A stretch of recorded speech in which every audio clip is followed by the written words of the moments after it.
Hello everyone, welcome to LimeGuru channel. In this video, we will learn about GraphQL. So let's get started. GraphQL, it's a query language for your API. It's a query language for your API. What I mean by query language? So let's take an example. Let's say your API currently returns an employee object where employee can have an ID, it can have name, it can have address, it can have department, and it can have salary. Just take these few fields only, right? Now query, when in a traditional API way, when anybody you have to expose this API, anybody will hit the API, you will return the complete response. Every field should be there: ID, name, address, department, salary, irrespective whether they need it or not. So it's a static kind of API. But in GraphQL, client can ask for what they need. Client can ask for exactly what they need. So let's say they don't need the whole JSON structure. They just need, let's say client one needs only ID and department. So they will say that I need only ID and department, and your API will return only ID and department. Let's say client two needs ID and name. They just need the employee names and employee ID. That is a possible case. So your API will return only these two fields. So it's kind of a dynamic API where in the background, it runs a query based on what client has asked for. It returns only that information which client has asked for.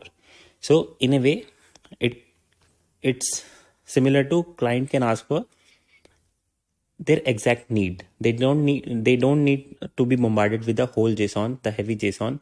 They can get the lightweight JSON if their need is just to get the few fields.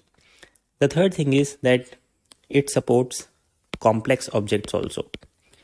So here we have taken the example.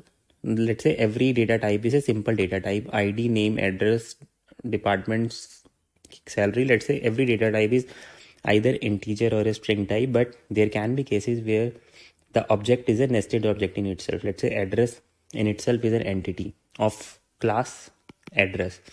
So now address can have, let's say, city, it can have street, it can have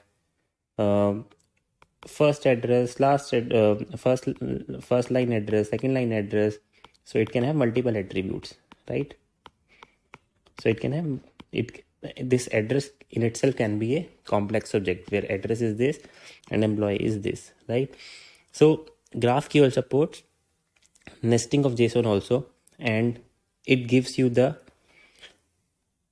entity or objects in response if those are of type complex type. So it supports complex objects also, GraphQL. You can point to any other entities also within the employee object. You can query not only complex object, you can query multiple objects also. You can query multiple objects also. Let's say you need employee, you need address, and let's say there is another entity which is, let's say, named as person. Just an example, there is another entity person. You want employees also, you want persons also. You want different resources from different underlying tables as part of single query. So you can query multiple objects also in a single query. So in a way you can ask multiple resources in a single call. And among multiple resources also, you will specify what all actually you need. Let's say from employee, you need ID and name. From address, you need only city. So you can specify what all fields you need from different objects, and you will get exactly those fields only. You will not be bombarded with the heavy JSON. You will get a lightweight JSON based on the field what you need. Okay. So in the background, GraphQL makes optimal concurrent calls. So for the front end client, it's a single call, but in the background it makes optimal concurrent call. That means it makes the calls in an optimized way to fetch different entities. So client will say everything in a single call. Again, from the client perspective, they are doing a single query only where they are asking for multiple information. And in the background, this GraphQL makes concurrent optimized calls so that the data can be fetched. What are some benefits of GraphQL? One of the benefit is that you can easily deploy your APIs. So earlier what used to happen was any change you are going to make in the API, you need to assess the impact on the existing clients. So let's say today your API is accepting or returning these 5 fields. Let's say if you want to add any additional field, you have to analyze whether client side code can break or not, because client might be parsing this JSON in this fashion only, and if you add or remove anything in the JSON, their parsing logic may fail and client will start facing the errors. So that was a tight coupling between a client and the API response, because the API response was static. But here it gives the flexibility that any additional field you can add on, and client, as client is not requesting those additional parameters, so the client existing implementation will remain intact. So let's say today client is asking for ID and name only.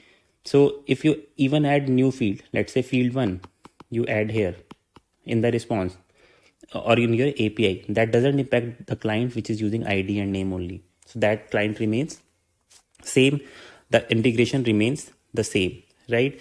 So you don't need, it's become easily deployable. Any changes you want to make in your API, you can easily deploy that. The other benefit of using GraphQL is that you don't need to version your API. No versioning is required. So earlier what used to happen was that any changes you are doing in the API, you have to version those API v1, v2, v3, because some clients might be using version v1, some clients might be using version v2. And as I said just now, you can make the changes in your API without impacting the client. So there is no versioning required now. So that is why GraphQL is becoming very popular these days, because it gives you flexibility to query different parameters in a single call. From the client perspective, you can easily deploy any changes within your API, and you can ask for exactly what you need. This gives a lot of flexibility in terms of querying your data over API. That was all about GraphQL. If you like this video, do press the like button, do subscribe LimeGuru channel, and do share this video with others. Thank you.